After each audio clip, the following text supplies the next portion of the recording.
নমস্কার বন্ধুরা, সাথী সুইট কিচেনে সবাইকে স্বাগত জানাই। আজ আমি তোমাদের সঙ্গে শেয়ার করছি তেলাপিয়া মাছের সর্ষে বাটা দিয়ে তেল ঝাল। তোমরা অবশ্যই রেসিপিটা বাড়িতে একবার ট্রাই করো, আশা করছি ভালো লাগবে।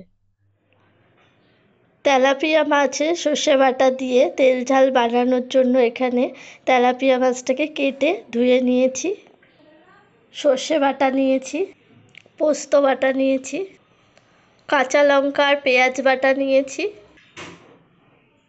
নুন, হলুদ আর কাঁচা লঙ্কা নিয়ে এবার মাছটাকে ম্যারিনেট করব।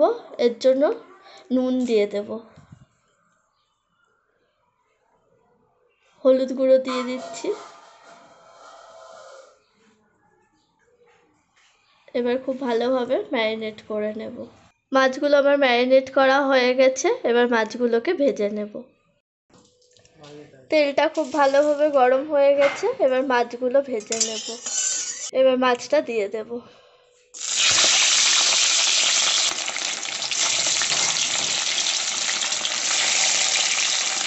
মাছটা আমার এক পিঠ ভাজা হয়ে গেছে, এবার মাছটাকে আমি উল্টে দিচ্ছি।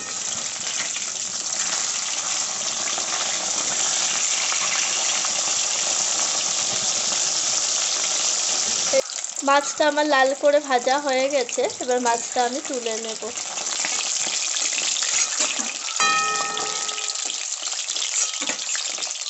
একইভাবে আমি বাকি মাছগুলো ভেজে নেব। সব মাছগুলো ভাজা হয়ে গেছে, ওই তেলে এবার আমি কালো জিরে ফোড়ন দিয়ে দেব। এবার এর মধ্যে আমি পেঁয়াজ বাটা দিয়ে দিচ্ছি, কাঁচা লঙ্কা বাটা দিয়ে দিচ্ছি। মশলাটা আমার কষানো হয়ে গেছে, এবার এর মধ্যে আমি পোস্ত বাটা দিয়ে দিচ্ছি।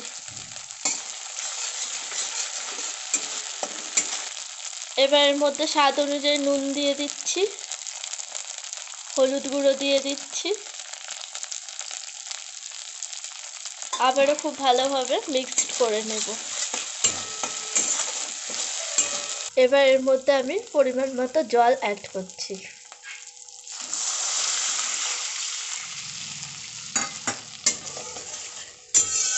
ঝোলটাকে ফুটতে দেওয়ার জন্য 2 মিনিটের জন্য ঢাকা দিয়ে ফুটে এসেছে। এবার এর মধ্যে আমি সর্ষে বাটাটা ছাঁকনিতে ছেঁকে দিয়ে দেব। এবার এর মধ্যে আমি কাঁচা লঙ্কা দিয়ে দিলাম। ঝোলটা ফুটতে শুরু করেছে, এবার এর মধ্যে ভেজে রাখা মাছগুলো দিয়ে দেব।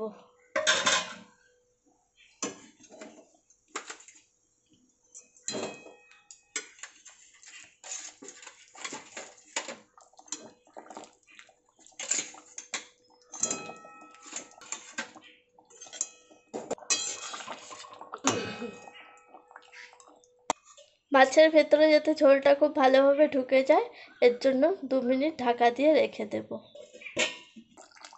মাছটা আমার প্রায় হয়ে এসেছে, সবশেষে এখন আমি কাঁচা সর্ষের তেল ছড়িয়ে দিচ্ছি।